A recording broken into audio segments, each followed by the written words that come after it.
You walk into the conversation with one clear thing in mind. You're going to say what bothered you. Calmly, carefully. No attack, no drama, no big speech. You have even practiced the sentence in your head because you do not want to be unfair. You just want to be honest. But 10 minutes later, something strange has happened. You are not talking about what hurt you anymore. You are explaining your tone. You are defending your timing. You are proving that you did not mean it that way. You are trying to show that you are not selfish, not dramatic, not ungrateful, not too sensitive. And by the end of it, the original issue has almost disappeared. They are upset. You are exhausted.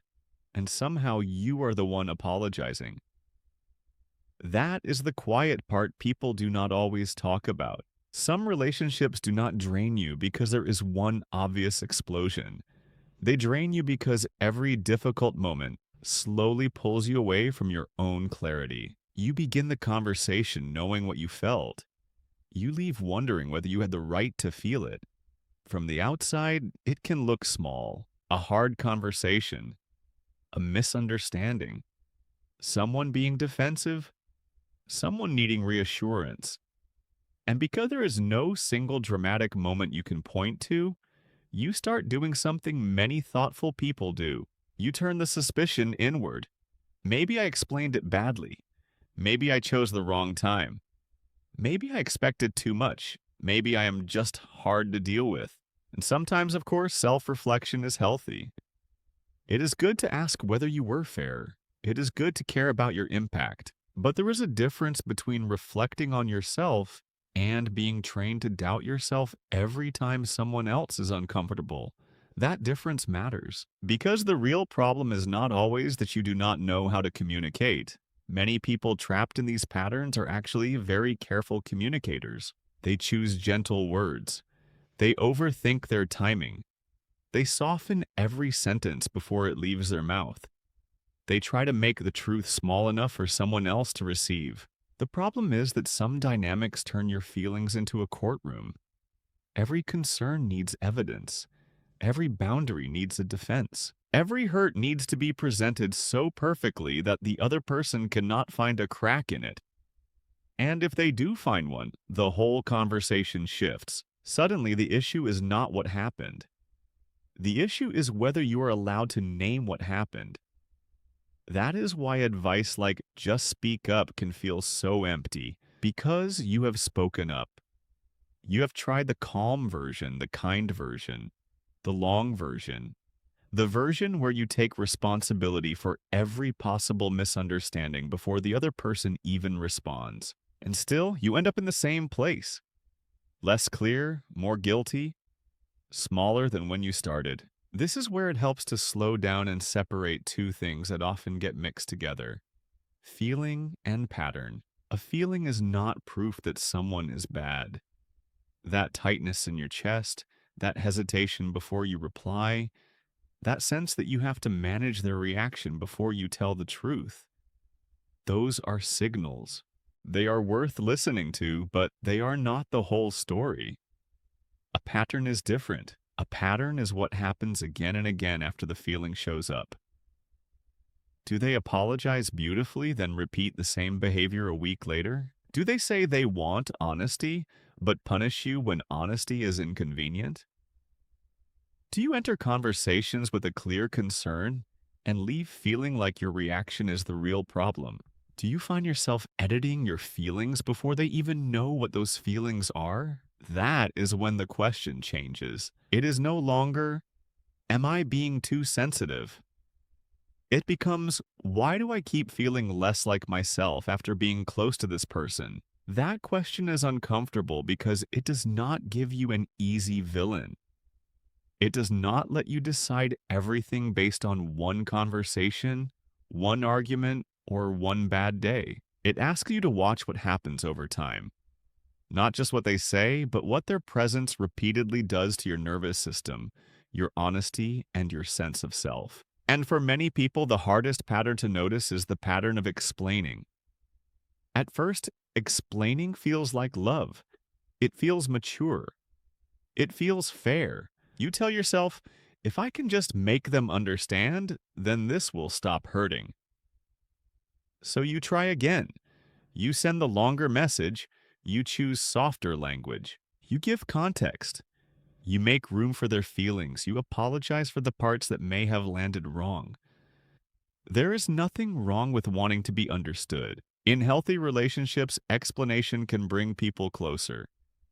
It can repair something. It can help two people meet in the middle. But in an unhealthy pattern, explanation becomes a place where you lose more of yourself.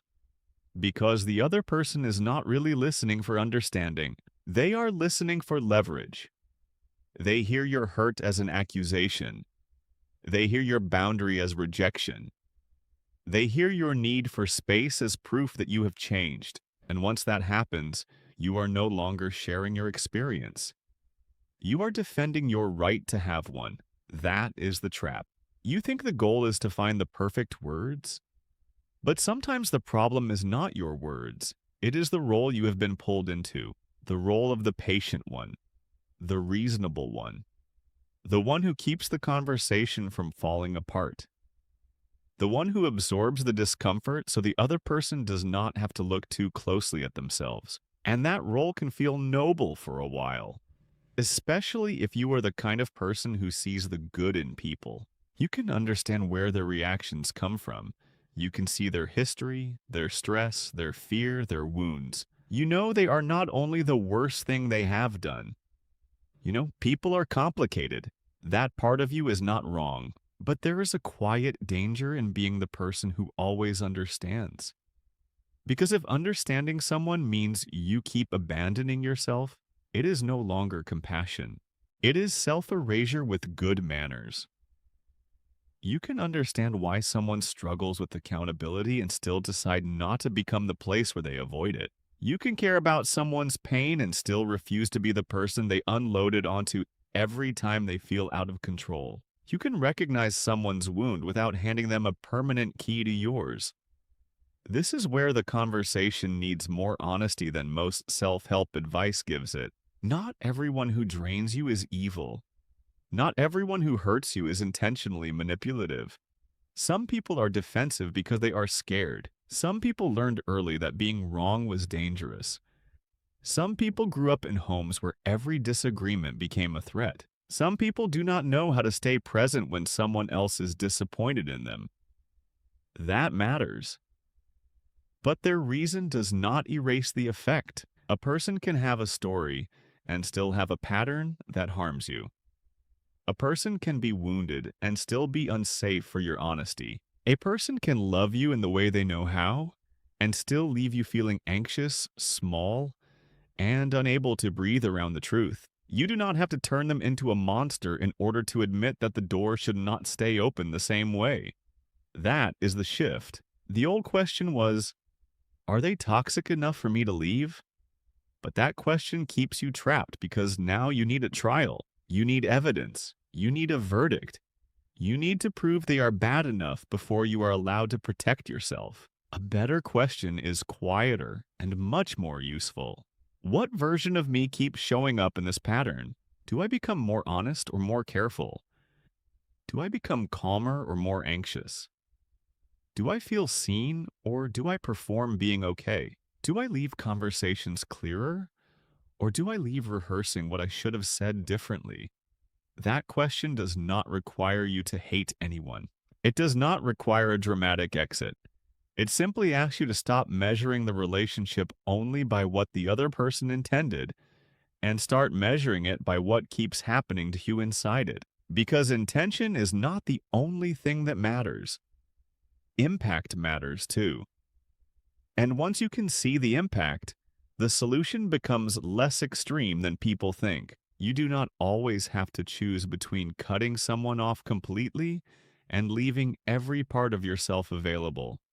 There is a third option, changing their level of access. Some people get politeness, but not vulnerability. Some people get a short reply, but not a long explanation. Some people get your presence in a room, but not your private fears. Some people can stay in the outer circle of your life, but they no longer get to stand in the place where they can unsettle your center. That is not coldness. That is discernment. The shift begins when you stop asking, "How do I make them understand?" and begin asking, "How much of myself do I lose while trying?" From there, your behavior changes quietly. You pause before sending the paragraph that explains everything again.